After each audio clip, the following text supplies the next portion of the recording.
Hablar un poco más sobre el cónclave que se está realizando desde el día de ayer. Ya van 3 votaciones, la del día inicial y las 2 que tuvieron lugar esta mañana, tiempo de Roma, a las 3:51 de la mañana, tiempo del centro de México. Ya se lo decía, surgió humo negro de la chimenea de la Capilla Sixtina, lo cual quiere decir que en las votaciones 2 y 3 no se obtuvo el consenso.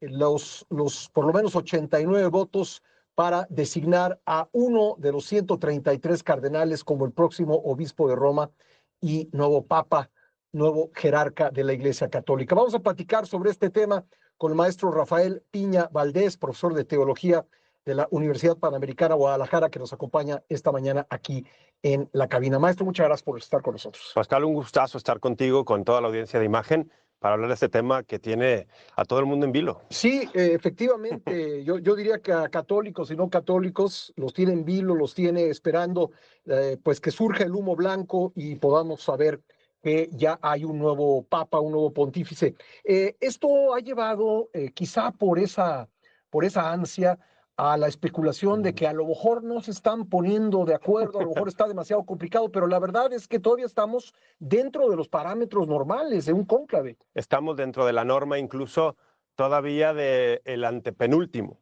El último, el cónclave que eligió a Francisco, fue en la 5ª votación. Sí. Acabamos de pasar el límite que eligió a Benedicto. Él fue elegido en la 3ª. Entonces ya pasamos ese, ¿no? Pero estamos todavía dentro de esa norma, más o menos, Sí. ¿no? Todavía hoy en la tarde, tiempo de Roma, mediodía mexicano, podríamos estar dentro de la norma del que eligió a Francisco. Ya, y a Juan Pablo II, 8ª. octava, así que todavía más lejano. No, podría ser hasta viernes en la tarde, sábado. Sí. Podría ser. Sí, sí. Y de hecho, todavía tienen ese margen los integrantes del cónclave antes de que tengan que hacer una pausa, ¿verdad? Sí. Todavía tienen, son 12 votaciones las que pueden realizar. 12 o 13, Sí. porque el primer día la Constitución que rige esto especifica que no necesariamente hay votación. Ayer hubo. Sí. Entonces podrían ser hasta 13 antes de la pausa de un día. Sí, así Sí. que estamos todavía dentro de la norma, pero ¿por qué se está dando esta especulación? Digamos que están interviniendo en la discusión personas que no tienen el contexto correcto, o por qué, digamos, la especulación de no están llegando a un consenso, están muy divididos los cardenales dentro del cónclave. Yo creería que vivimos en un mundo tan hiperconectado y además con la inmediatez que las redes sociales nos han dado, que todo el mundo no sabemos esperar. Queremos la información rápida al momento, queremos un reel de 15 segundos, 5 segundos. La inmediatez que hemos generado nosotros mismos, pues ayer nos tenía a todos, yo me incluyo, Sí. queriendo ya la fumata blanca cuando era bastante poco probable que sucediera. Claro. Y bueno, me imagino que las empresas de comunicación también estarán pensando en un día más de cónclave es un día más de costos, ¿no? En una ciudad que se ha vuelto hipercara. Sí, también. Estaba pensando eso justamente a nivel medio de comunicación, ¿no? Sí. ¿Hasta qué punto es rentable para un medio? Ajá. Ahorita es la super noticia, ¿no? Sí. 24 horas, 48 horas. Si el cónclave se extendiera, como en el pasado se extendieron a 2 semanas, 3 semanas, meses, seguiría siendo noticia, seguiría alguien escribiendo esto, teniendo discusiones todos los días. También hay que repensar por qué es importante esta noticia ahorita, ¿no? ¿Es porque es Sí. trascendente o es porque es la noticia de hoy? Sí, yo creo que difícilmente si se va esto a una pausa, como tendría que ser el domingo, ¿no? Sí, más o menos. Si se fuera a una pausa, quién sabe si se mantendría por lo menos la cobertura que existe el día de hoy. Claro. Desde luego, yo creo que todos los medios interesados en esta noticia estaríamos atentos, pero creo que la expectativa que se ha dado en las redes sociales y en la discusión mundial, Sí. como que decaería si se prolonga. O incluso la noticia se convertiría, llegamos al límite de una pausa y no habíamos llegado en décadas y giraría a eso, ¿no? Pero es interesante cómo el mundo y cómo se aborda esta noticia, lo cual nos dice una vez más, el Papa sigue siendo una figura muy relevante en el mundo entero. Sí, sigue siendo una figura relevante a pesar de los problemas por los que ha atravesado la Iglesia, y quizá porque el Papa Francisco, y será una pregunta que le haga en el siguiente bloque de nuestra conversación, logró devolverle a la Iglesia pues parte de la imagen perdida. Pues se nota que esta elección es muy importante, no solo para los católicos, sino para todo el mundo, lo cual quiere decir que la figura del Papa es tremendamente importante. Tremendamente relevante. Acabas de mencionar algo importantísimo. a pesar de cuestiones muy delicadas, las cuestiones de abusos, Sí. que es una herida abierta todavía, que es una reforma en progreso, para nada está concluida. A pesar de eso, Papa Francisco logró recuperar algo de esta imagen dañada de la iglesia.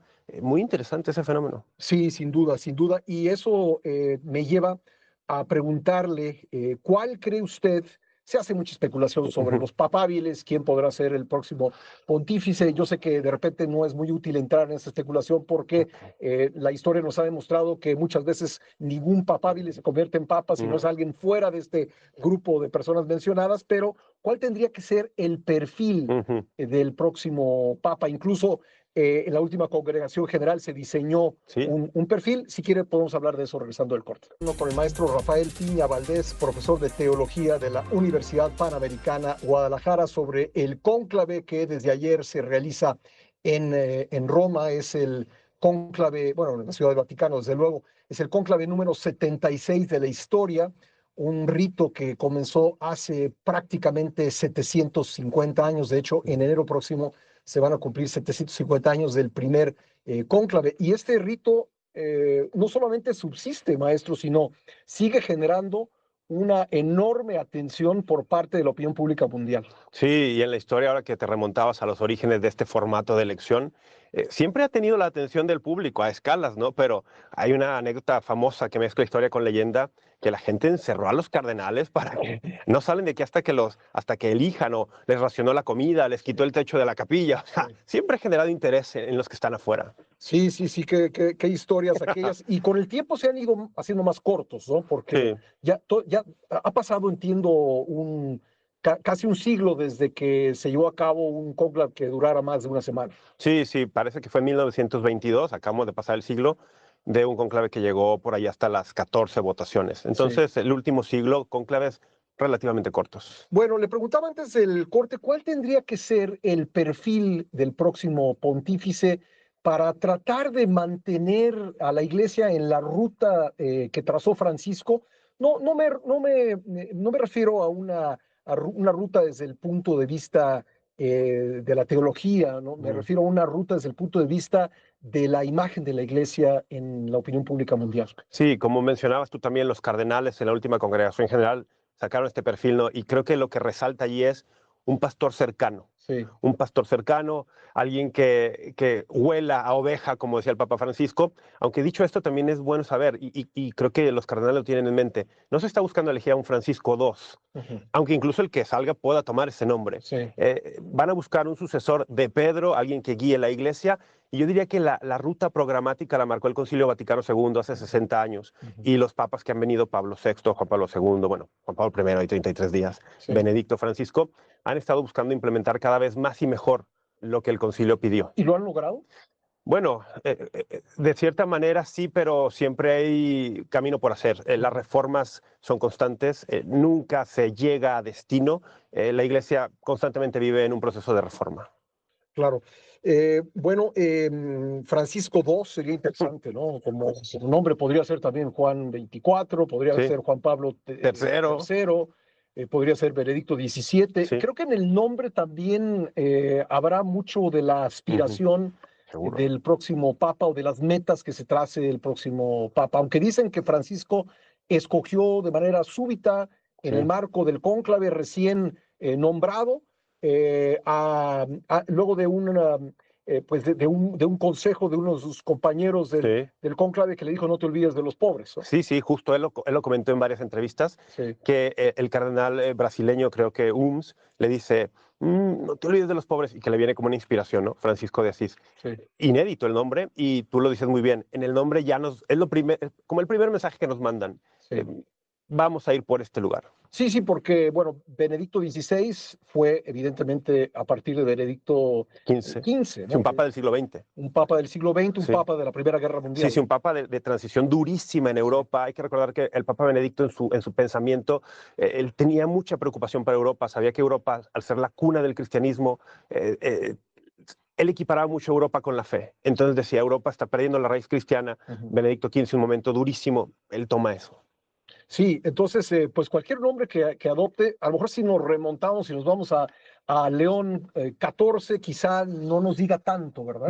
Bueno, depende. León 13 es el que inicia con lo que hoy llamamos doctrina social de la Iglesia, la Rerum Novarum, ese documento que fue revolucionario en su época, la cuestión de los trabajadores, que es súper relevante todavía. De pronto un León 14 sería un gran mensaje. Sí. Sí, vamos a ver qué sale. Pero mientras más cercano sea el nombre, más cosas nos dirá. Claro, tenemos mucho más elementos para juzgar. Claro. Si nos remontamos, qué sé yo, a un Bonifacio, tal, y tenemos que meternos a los libros de historia, sacarlos, desempolvarlos. Pero bueno, sí, ahí también cada cardenal lo que estará pensando, ¿no? Sí. Ahora, por supuesto, esto solo puede estar en la cabeza de quien resulte elegido, pero ¿cuáles serían los criterios para escoger un nombre? Bueno, a ver, precisamente si le viene súbito como a Francisco por una inspiración, no te olvides de los pobres, y él dice, bueno, hagamos un pontificado, como dijo, quiero una iglesia pobre para los pobres, este nombre viene bien. Dependerá mucho de lo que él piense, criterios quizá. ¿Qué mensaje quiero mandar al mundo en primer lugar? ¿Qué mensaje quiero mandar a interno de la iglesia? Y después, ¿cuáles van a ser mis prioridades? Algo así, para escoger nombre, algo así. Bueno, pues habrá que estar atentos a ello. ¿Qué otra cosa le ha llamado la atención del cónclave? ¿Es el cónclave con el mayor número de participantes? ¿Eso incide en la dificultad para lograr un consenso? Bueno, le aumenta el tiempo de votación, ¿no? Hay que recordar que en las normativas del cónclave el cardenal escribe el nombre en la papeleta, la dobla, se pone de pie y camina, hace una mini procesión hasta donde está la urna. Más cardenales implica más tiempo. Pronunciar además unas palabras antes de... Sí, hace un juramento, además del que se hizo al inicio del cónclave, dice, juro que elegiré o votaré por aquel que en conciencia crea que es el mejor, ¿no? Estoy parafraseando. Entonces sí, todo eso le añade tiempo y añadiría dificultad, ¿no? Llegar a 2/3 partes de 133. Claro, y además solamente en el tiempo, si fuera un minuto por cardenal, ya estamos en las 2 horas, ¿no? Y vamos, si hay cardenales de 78, 79 años con alguna dificultad de movilidad que les toca hasta el extremo, a lo mejor son 2 minutos, 2 y medio por cada uno. Claro, claro. Entonces, quizá el tiempo que demoró, porque todo el mundo estaba con el teléfono de ayer.